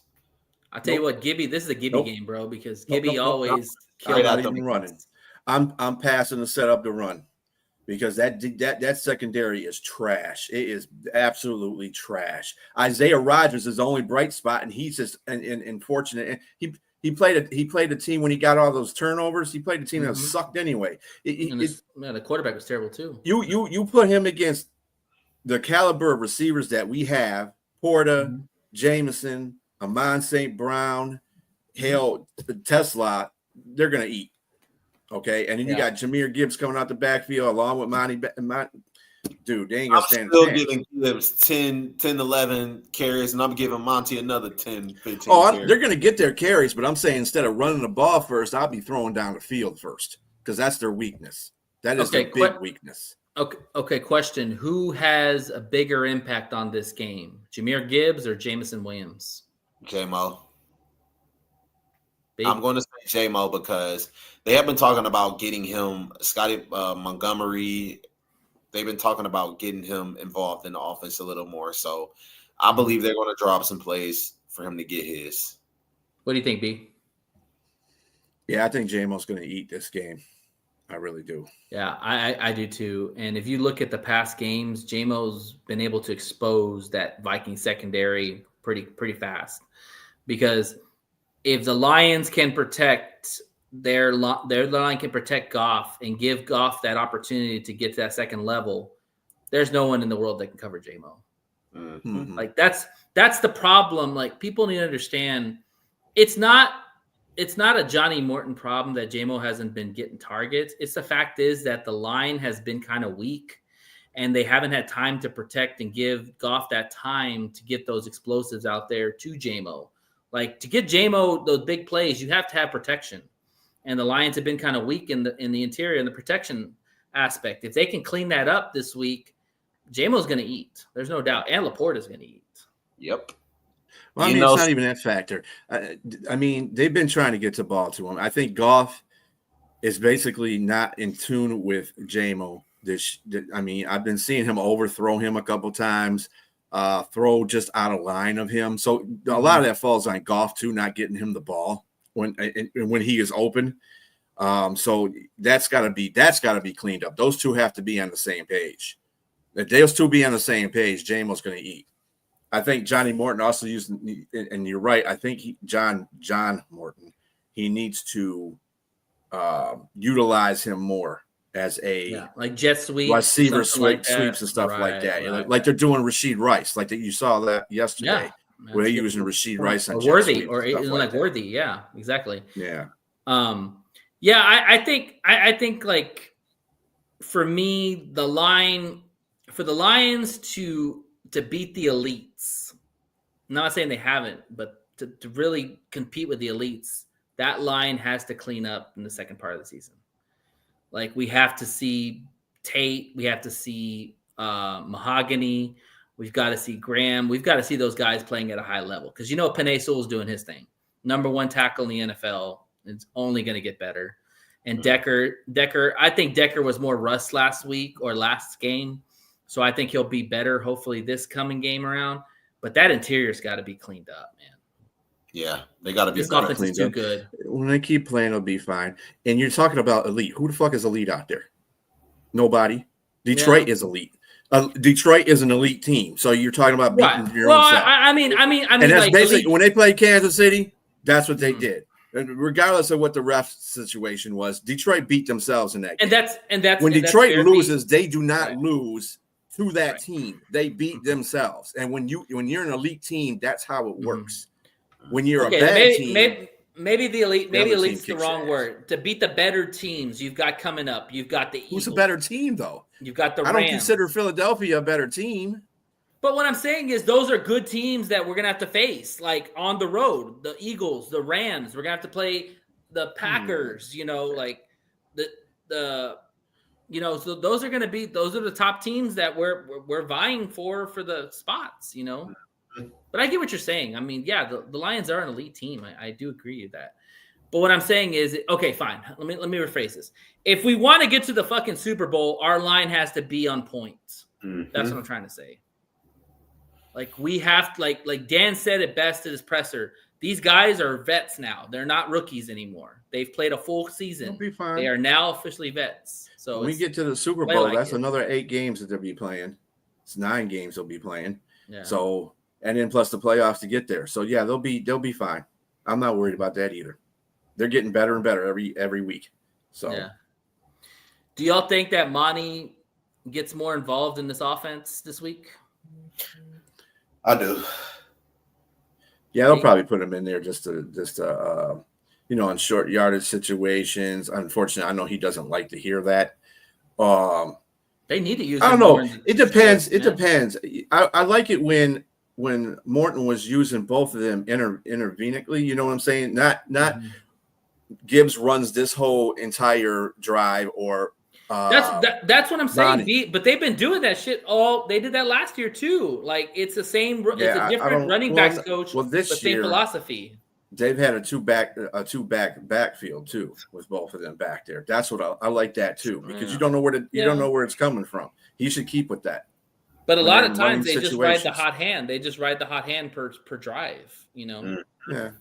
I mean, whatever works for the offense is going to work. I mean, we can't sit up here and say, well, they need to do this and need to do that. It's been working. Mm-hmm. They haven't. They had a downtick a little bit because of the offensive line getting rectified. But other than that, they've been the same Lions team that we saw the last 2 years. So as far as offensively, so I mean, whatever's working for them, let it work. We can sit here and talk all day, but they're going to do what they're going to do as long as it works. I don't have no. That's why I say I never worry about the offense. Everybody's gonna do what they gotta do in that offense. Well, I will say this: Goff's got to play a cleaner game.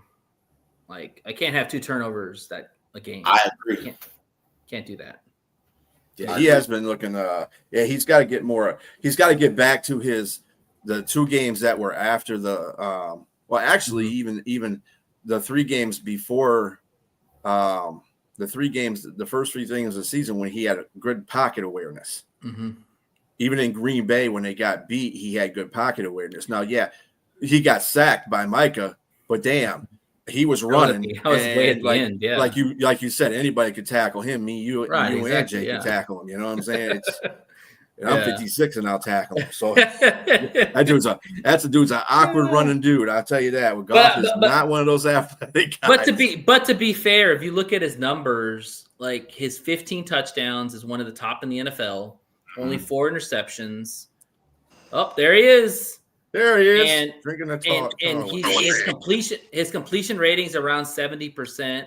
You know, his QBR is around 100. So the guy's not playing bad. I think he just has bad moments that we kind of go like, "What the fuck, Goff? What are you doing?" By no means is he playing bad. I think Goff has been playing a really. He good has game. bad moments, right? He just has bad moments, and it's at the wrong moments.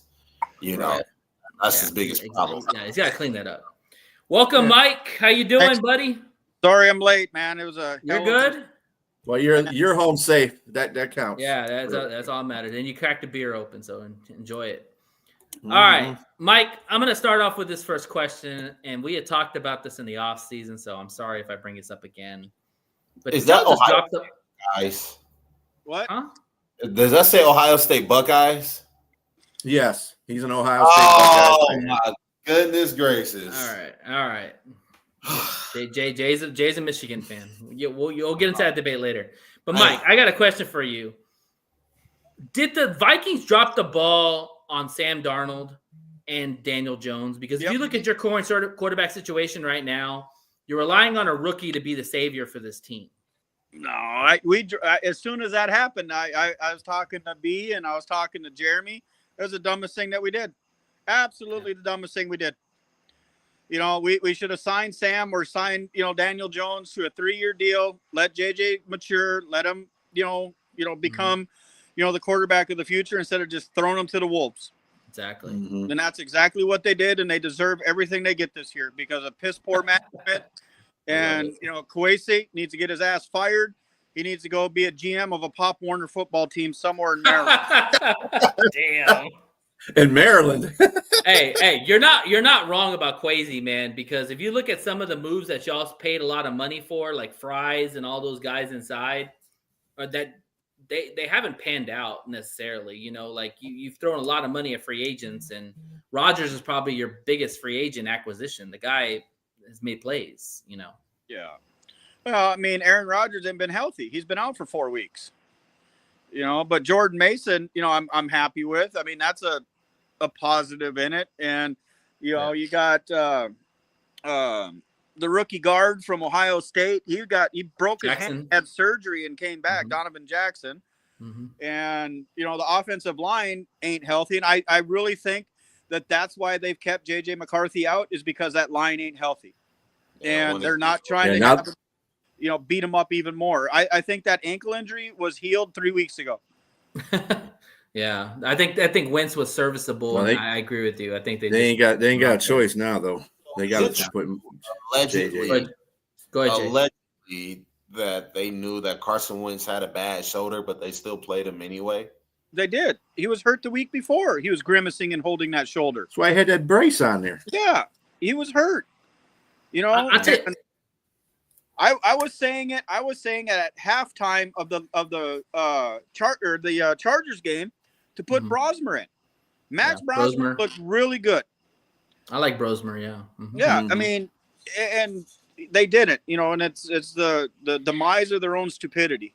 I have a theory with KOC, and you can debunk it if you want to, but KOC puts his quarterbacks in real heavy risk. Because if you look at J.J. McCarthy, that one game where he got slaughtered against the Bears, he was literally getting just waxed by everybody. And then you see Carson Wentz against the Chargers. I felt bad for that dude, man, because when he went down, they literally highlighted his face on how much pain he was in. And he still got out there and got hit over and over again. Do you think that KOC puts a lot of faith in his quarterbacks and just says, hey, just get out there and suck it up, Buttercup? No, I think our offensive line coach puts too much, trust in a patched together offensive line. I don't care how of a mobile quarterback you are. I don't care how agile you are. Any quarterback behind that offensive line right now would have got slaughtered. But isn't that the play callers to make it easier on the quarterback too? Well, Carson Wentz is not an under the center quarterback. He's a shotgun quarterback because he's not agile like he used to be. And Carson Wentz can't do a 3-step drop and turn because he's just not that guy. He never has been. I watched him all the way through NDSU because that's where I'm from, is up there. And NDSU ran him as a wildcat shotgun quarterback. And that's where even in Philadelphia, that's where he made his money was out of the shotgun with a two running back set. So we had protection on both sides. Mm-hmm. Mm-hmm. That's where Lance came from too, right? Yeah, Trey Lance came from there. Easton Stick came from there. Oh wow. So what do your Vikings have to do to win this game? Talk to me. Pray. Hop on Madden. Damn. I love that. That's fucking awesome. Damn. I mean, everything is going to have to come together. The stars, the moons, the earths, everything. Every zodiac sign is going to have to, be, copacetic. I just don't see it. I mean, it may be close for the first half, and then after that, it's just going to be, an onslaught. Now, if they jump out to an early lead and kind of, pick your defense apart, which I don't see it. JJ's only cut, he's been off for 5 weeks. He's not game ready, so, Shit, that's funny. Robbie, I can do that. I never say never on things because you just never know. Any given Sunday things happen. Mm-hmm. Give me your like, what are your keys to possibly defeating the Lions? We have to establish a running game right away. Suck them safeties in, suck the linebackers in. We have to be able to do that. If we don't do that, it's just going to be playing from behind and having to throw the ball all day.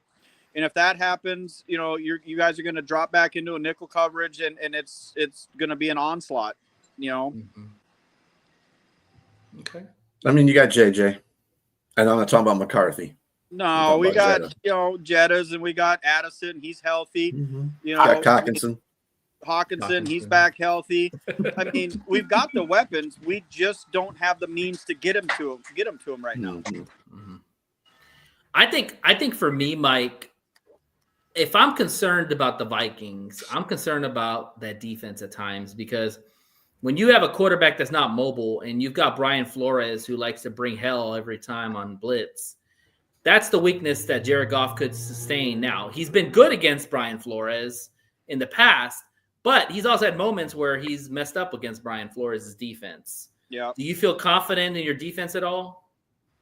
As long as Isaiah Rodgers shows up like he did 2 weeks ago, yes. But if he's playing 20 yards off of a wide receiver when it's 4th and 10, and you give up 15 yards for stupidity, then no. I don't. But Cashman's back. Gennard is back. I don't know. I didn't see the injury report if Van Ginkel's going to play. Van Ginkel probably should be back this week too, I think. I thought he played last game. No, they ruled him out, 2 hours before kickoff with a neck injury. He'll play the next game, yeah. Yeah, he'll play. You'll have all your linebackers. If everybody's healthy, then yeah. But the one thing I'm concerned about is they're not playing Ivan Pace.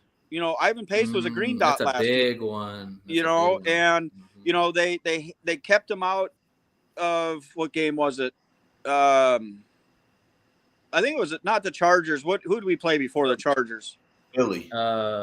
Philly. No. So he was out for disciplinary actions, and they benched him the whole game. He never played a snap against Philly. Wow. And he was a big part of your team last year. Yeah. Well, he's a big part this year. I mean, but there's just so many questions I have. Like, we were a 13-win team last year, and I'll be surprised if we get to 9. And a lot of it is quarterback play.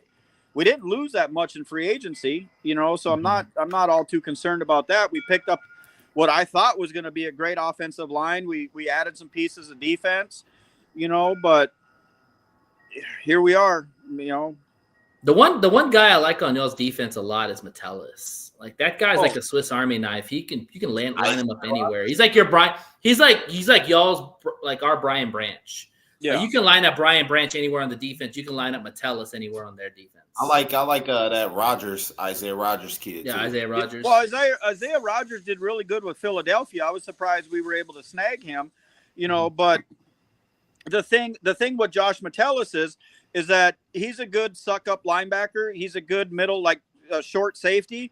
But you put him in coverage, he's not fast enough to be able to recover. That's the problem, and it showed it with Smith, Philly. In the Phillies game. You can't drop him in coverage. He's not like Harrison Smith in his prime. He's not, like that, but he's a good underneath, safety, for, dump and dunks, quick slants. He's there, but you put him out in coverage, he's worthless. Yeah. Yeah, he's your traditional safety. He's a guy that comes down and helps stop the run and back up any of the corners that, when you're playing zone and stuff. Yeah. Like that. He's not a cover guy. No, he's not Harrison. He wasn't that at Michigan either. No. He was laying the wood in Michigan when he was playing. He would play really good safety when he's coming down on the ball. Stopped in the run and stuff like that. That's when you saw him make a lot of plays. But as far as coverage is concerned, yeah, you got to look at college. 90% of colleges run RPO, and so that's where he made his bread and butter, was at the RPO defense. He could cover that. You're not covering, you're not covering a Amon St. Brown. You're not covering. Flip the script. He would never be able to cover Jordan Addison or Justin Jefferson. He's not covering DK Metcalf. I mean, it's just facts. You keep him in the middle of the field, he's going to lay the wood to you. You put him outside, it's toast. Talk about your D-line. How do you feel like your D-line's played so far this year? I mean, our D-line has kept us in games. I mean, they're getting pressure in. Gennard, when he's healthy, Brian Cashman, now that he's back, we've got a good defensive line, but our offense has to put us in a position to where our defense can, sustain instead of trying to, be saviors. We can't come back from 20 down and expect our defense to do it. They're worn out. They're spending way too much time on the field. They're winded. And that's just the harsh reality of the fact of what's happening this year. Is our defense has to play parallel to our offense. If our offense isn't doing what they're supposed to do, our defense is on the field for, 43 minutes, of a 60-minute game. That's not winning nothing. That's not good sign. That's a great point, because we were talking about before you came on the lack of success of the defense this year.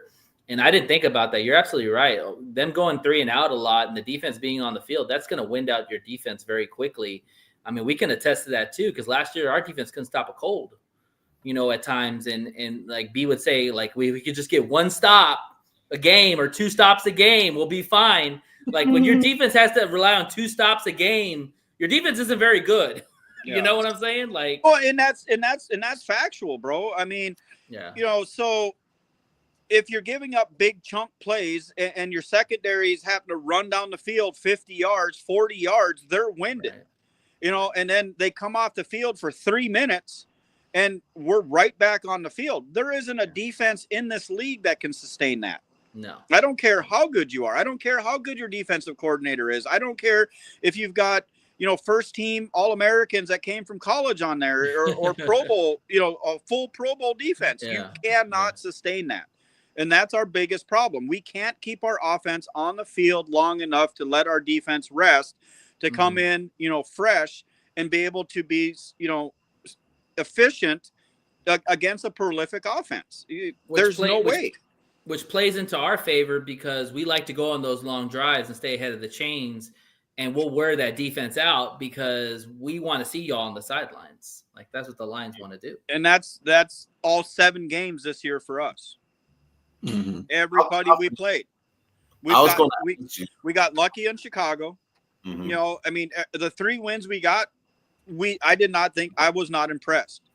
Yeah. Go ahead, Jay. How confident are you that KLC and Brian Flores will drop a game plan to really slow down this offense, the Detroit Lions offense? It all depends on the injury report. And that's as honest as I can be. If the key pieces that we tried to get to implement into our offense and our defense are unhealthy, we've got 2nd and 3rd string players in there that are not the caliber that we need to be. Now, if we're 100% healthy and things are clicking, I think it's going to be a good game. But if we've got, practice squad players that are coming up, if we got people that don't have a lot of experience, we got people that have slow feet, it's going to be a long day, 100%. Yeah. If our secondary is on top of their game, our safeties are on top of their game, and our linebackers are on top of our game, that's going to help us. But then you put, Hedgehog and Sonic in the mix, and then it's going to break us down even more. Shout out. Well, we're with Mike. We're with Mike here, the Vikings fan. Mike, we're going to wrap up this segment. We're going to talk about game predictions really quick and give me a bold take for the game. So we'll start with you, sir. Thank you for coming on. No problem. I mean, realistically, I'd like to see the Vikings win 20-14. I mean, I think if the defenses show up, and I don't think it's going to be a high scoring game, but I said that last year, and here we are. Realistically, I love my Vikings. Until we get healthy, until we get our quarterback room situated, I honestly feel that they're going to lose this game, and I don't think it's going to be a high scoring game. I'm thinking probably 28-17, on the flip side of it, just to be honest. Bold prediction? Bold prediction, if everything goes right. Winning? Yeah. Bold prediction is I'm not putting money on the Vikings at Vegas this week. Yeah. I mean, like you said earlier, it's any given Sunday. My bold prediction is if McCarthy comes out and he has a stellar game and he's able to stay upright, we have a chance to win, and I'd flip the script 28-17, but I don't see either team running away with a very high score. All right. Because we always play each other very well. Yeah, that's true. B, quick prediction. I'm sticking with the line for the Lions, and I'm going to say 31-21 Lions. Okay. Bold prediction. Bold prediction. Jamison actually gets catches for over 100 yards in this game. Well, that has to be a bold one now. Well, it is a bold one because he hasn't done it. I was going to say, it's sad it has to be bold, right? Jay. Lions 34-20. I'm sorry, 30-24. Detroit Lions. I think Lions, they're just going to overwhelm this game, but it won't be too much of a high scoring game. But bold prediction, I think Aiden Hutchinson has a monster game and he has 2.5 sacks. I like that. On his 2.5 sacks with Hutchinson. Well, Didn't you have that last week, Jay? I did. Here's my adverse. I've got J-Mo on my fantasy. I got Jared Goff on my fantasy. I got the Detroit Lions defense, and I'm also there you go. See, he's actually a Lions fan. Come on, y'all. No, I just tried to win money. I know. I got Addison on mine, so don't feel bad. Yeah. All right. I got JJ on mine. Sorry, Mike. Not McCarthy. I appreciate you coming on the show, but the Lions are going to take belt to ass. It's going to be 40-23, and my bold prediction is TA is going to get his first pick from JJ McCarthy. You heard it here. Oh, that is a bold pick because TA got an interception. You guys are probably going to get more than one pick. So, well, he's going to get a pick. That's my bold one. It's bound to happen at some point. Shit. I thought you were going to say Brian Branch is going to get a pick in his comeback. No, it's TA. TA, man. Well, he'll probably get a pick too. But all right, man. Well, thank you very much for coming on the show. It was always great to see you. We'll see you when we play y'all again in Minnesota. Absolutely. Take care of yourself. Be safe and have yourself a good evening. All right, buddy. Appreciate you guys. Thanks for letting me come on. Yes, sir. Thank you. All the time. Bye now. I love Mike, man. He's awesome. Yeah, Mike is awesome. He reminds me like a New Yorker, like, just straight shit. Like, I'm going to give you the straight point. I'm not going to BS or any of that crap. Like, it's just like, I love that. All right. Liz is back. Can y'all hear me? Yes, we can. Yay. Right, I did it. Yes, Jay, it did. Thank you. Because I was like, I don't know what I'm doing. All right. So, what's good? Like, I'm still hyped up. I was at the game on Sunday. I was in NRG Stadium, and it was amazing. I had a great time with my sister, And it was just an all-out Texans showdown. The Texans didn't just beat the San Francisco 49ers. Sorry, 49er fam. But we got 26-15. We sent them Cali boys packing. They were saying, man, we should have stayed in the Bay. Yeah, y'all should have stayed in the Bay because when you come in the Houston's field, it's over. Mi casa, when you step on Houston Field at the NRG Stadium, it's not mi casa, tu casa. It's mi casa, it's not tu casa. That's all I'm saying. Nice. So, and for people that aren't Spanish, it means my house is your house. My house is not your house. Thank you very much. Oh, sorry. No, you're all right. Anyways, this is H-Town, baby. We don't let nothing slide in our city. This is our house, our win, our city. So whoever comes up to our city, it's welcome to Houston, but you better beware because we defend our home, our turf, and our family. So, it was a great game. I loved it. I was kind of scared, but it was okay. I have faith. So Collins was out. So I knew we needed somebody to step up. And oh, did we ever step up. CJ Stroud came out throwing darts, high 318 yards, 2 touchdowns, and he spreaded that ball like a buffet palace in Houston, Texas. 9 different receivers touched that rock. That's leadership right there. I always knew that CJ got it in him, but this past Sunday he showed it's deeper than talent. That's confidence. That's command. That's a quarterback taking ownership of his house. Xavier Hutchinson, career night, 69 yards and a touchdown. That's a 30-yard bomb. He caught it in the third quarter. Man, that place went crazy. Beer was flying. I'm not going to even lie. Like, those 49ers fans were mad. Folks were just jumping around. I hugged this stranger, no lie, and he even subscribed to the podcast, so he was cool. There you go. Then you got rookie Jalen Noel, 63 yards, including that 44-yard grab that had us moving downfield. That helped downfield like lightning. And don't sleep on Woody Marks, my boy. That rookie had 62 yards on that ground and another 49 through the air. Dude was hustling like the end zone owed him money. And that's the talk about the defense. Woo. Mac Jones, bless his heart, didn't even get a first down till late in the second quarter. McCaffrey, who? Caged up like a stray. 25 yards rushing. That's it. That D-line came out. That's where you run your game right there. If you bottle up CMC, you shut San You take away their offense. You will shut it. Yes. Mm-hmm. Yes. And so that D-line came out swinging like they were protecting the whole city. And I'm trying to remember this dude. Lassiter picked that pass up off the goal line, and under 2 minutes left, you could feel the whole stadium shake. It was crazy. That was the moment, y'all. That was when all knew game was over. Turn off the lights. 49er fans, get the fuck out of my city. Oh my God, it was so good. I loved it. I'm sorry, I loved it. Oh yeah, I shouldn't cuss. I'm sorry. You're all right. You're good. She's still at the game. She's still at the game. Yeah, right it was crazy. I lost my voice for a little bit, but yeah. So, anyways. What the hell? A little bit. Sorry. $5 to the swear jar. Okay, I'll put it in. I'll cash out that swear jar.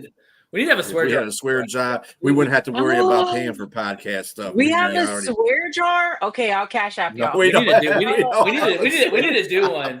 That'd be funny, like a total. Every time somebody curses, we just add to a swear jar. That'd be awesome. Yes. Okay, so let me bring it back down. Yeah. Sunday was great. This matchup on Sunday, the Texans versus the Broncos. Holy. Yeah. Mm-hmm. And Denver is rolling in at a 6-2 after a spicy 44 24 beatdown of Dallas. Oh, sorry, Ida B. That offense. Dallas went down. They made that offense pedestrian. Dallas went not easy to do. Ida B. Oh my God. Yoli! Look, Yoli, this is yours. All the way actually, from Yoli, that probably would be me. I probably would be Owen in the swear jar more than anything. But. Yeah, that's true. No, she's my best friend, so she knows I cuss. Okay. Yeah. So Denver rolling in with 6-2. After that, oh man, Dallas, like Ida B, are you okay? Like, I don't know if she's on here, but Dallas. Yeah, she came on earlier. Oh man. Y'all give her love because Dallas lost. Okay. Yeah. But I know Denver is coming from Denver, but like H-Town is gonna run this field, not the Mile High crew. So we're gonna send Denver home with a 6-3. That's all I'm saying. Now, don't get me wrong, the Broncos been jalapeno hot lately, but we got award-winning chili ready to smoke them. That rookie Harvey, oh my gosh. That rookie Harvey dropped 3 touchdowns. Quarterback Bo Nix tossed 4. They've been riding that high. But here's the kicker. Patrick Surtain, he is out for week 9. That's a big hole in the defense. CJ, listen up. DeMarco, listen up. That is your golden ticket. Surtain is out. So use that. We better serve up some deep shots while it's wide open. As of week 8, the Texans are number 1 in the total defense, and it shows it. The squad's been feasting like it's Sunday dinner every day, every practice. But now it's time for the O-line to step up and match that same energy. Come on, fellas. Let's get the wall tighter than traffic on 610 at rush hour. And in Houston, it's like rush hour every hour. I don't know. I got tired of 610. So again, my stud this week is number 44, Mr. Brooks, who's been out there bulldozing lanes like a wrecking ball in pads, clearing the way for Mr. Woody like it's his day job. That man blocks get more impact than a Houston heat wave in October. And it was hot in Houston this past Sunday. Oh my gosh. So here's the game plan. Keep the pressure cooking, play discipline, make those rookies feel the H-Town heat. Control the clock. I always say control the clock. Sometimes they listen, sometimes they don't. They need to control that dang clock. Punch in the red zone. Remind the league this defense ain't just top ranked. It's top. They're Texans. We're Texans and we're tough. So let's ride. Let's rise. We are Texans, H-Town Heat. So let's beat them Broncos. Okay. What's your questions? Yeah. I don't know. I'm not going to ask a question. I'm just going to give a statement. CJ Stroud probably played one of his best games I've ever seen him play in the last 2 years. Dude, he was playing absolutely brilliant. And I'm going to tell you something, too. I'm going to give the coaching staff credit. Every time Houston had the ball, they were long freaking drives. They kept the ball out of Sanford, and that's one of the reasons how they stopped CMC. Because once you take a lead and you start stopping that run game, because they tried to establish the run, they couldn't do it, and then Houston went up by a couple of scores before San Francisco decided to want to play football. And then, but it was the fact that they had the ball for like 15 plays, one drive, 14 another. That's good. That's good ball management. That is really good ball management. For sure. It was great. Now, don't get me wrong. Ryan's like, he kind of made me mad at the game because I saw how frustrated he was and then just didn't like lock in. But then he started locking in and it was really good. So, yeah, it was a big win. Liz, how do y'all get it done? Hey, Jay. Jesus. Jesus. Prayers. You and Mike are in the same train? Okay. Hey. I'll say this real quick. I looked at the stats for the game, and the Texans did not give up 1 sack. Mm-hmm. And that's against a Robert Saleh defense. Like Saleh is a very aggressive defensive coordinator. So that's progress. Now, Denver's a different animal. Benito, Allen inside. Those guys are dogs. Big guns. Big guns. And I think that if the Texans have a chance of winning this game, it's going to have to be short passes and running the football. Praise the Lord, because if you put Stroud back there with those guys coming down the barrel, it's good night. Yeah. And let me tell you something about that Denver-Dallas game too. You know, Benito didn't have a good game. He didn't really get on the stat chart at all. He didn't have no sacks. I think he had 1 tackle. That was it. But he created because I got him on fantasy opportunities for other guys. But yes, he didn't do well for himself. Yeah, he didn't do his normal self. Yeah. So even with that being said, and they still dominated Dallas. So you got to that Denver defense ain't no joke. It really is not. It's not. I saw the highlights and I was just like, whoa, we are up. We are up. But it is at home. We got some home advantage. We're coming off the victory. It's we're still out for blood. So come Sunday, Denver. You got to keep up with the Colts. You got to keep up with the Colts if you want to make the playoffs. Colts. No, I get it. We play them at the end of in November. But Denver better come ready because the city smells victory still in the air. There you go. So, what's up, Dave? Are you guys leaning more on your offense or your defense? What now? Are you going to lean more on your offense or defense to get the win this week?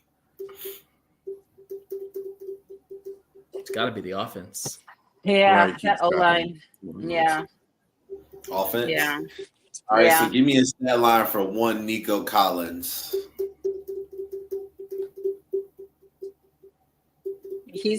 I think he's still out.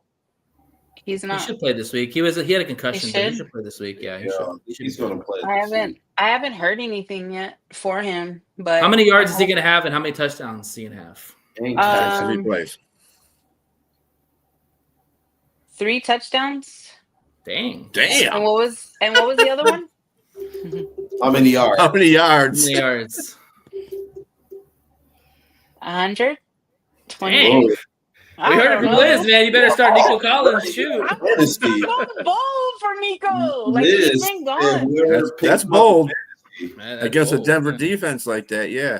I mean with no Surtain against a rookie Jahade Barron. That's what I'm saying. Surtain is out. That's our prize. Could be. Well, I'm ready. So better hope Nico plays for that. I mean, it's spooky season. And the Texans. Yeah. Very true. Crazy things do happen around Halloween. Come on. It's Dia de las Muertes. Yes, exactly. We got them. All right. Well, Liz, thank you very much for your segment. Thank you guys for having me. Let me just close out real quick. Thank you for my riding with the One Ass Cheek and Three Toes crew. Week 9, let's go. As always, fuck the Colts, fuck the Titans, and fuck you, Jags. Oh, that was Liz. I love it. Love the intensity. All right. Well, I want to say thank y'all. Thank y'all for liking and subscribe to the show. Check us out. Yes, she is. Always every Tuesday at 7 p.m. Central Time. And Liz kind of stole my thunder, but I'll kind of finish it. To my brothers from the North, NFC North, and to my brothers from the AFC South, you hate us because you ain't us. Good night. Hey. You cannot see what's in front of you.